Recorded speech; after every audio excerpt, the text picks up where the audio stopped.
Okay, so on this part of the video here, we have to know something in particular, and we have to know that number one cylinder is on top dead center compression stroke. Okay, for you guys that remember the compression strokes, the 4 strokes, we have intake, the piston comes down. We have compression, piston comes up, it compresses the air. And then we have power or combustion stroke, which it pushes the piston down. And then we have to exhaust, so we go up and we exhaust stroke. Okay. Now that piston comes up and down 4 times, and it's up at the top at twice during that cycle.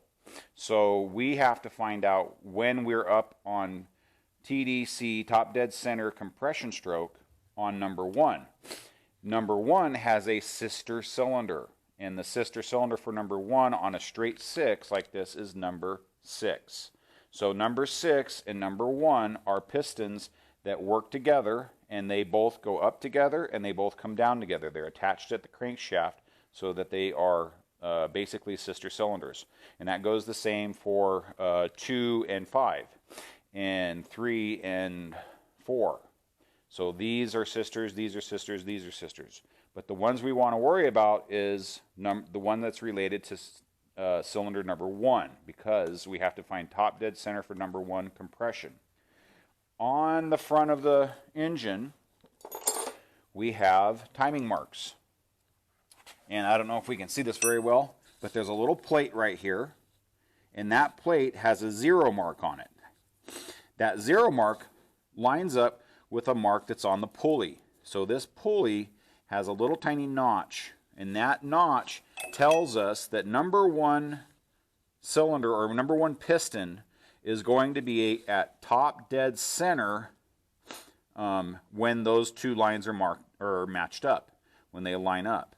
So now we know the piston is up, but what we don't know is the camshaft may or may not be on the exhaust or the compression stroke.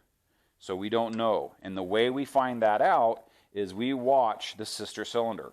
So over here, what we're going to do is we're going to rotate the engine, and we're going to look to see if these rocker arms on these 2 only or these 2 only. We don't care about these ones in the middle. We're only going to look at the sister cylinder of number 1.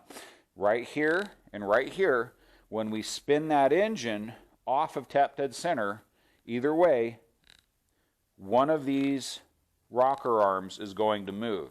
The one that moves is going to be the one that's on TDC exhaust. So we want to make sure we know that.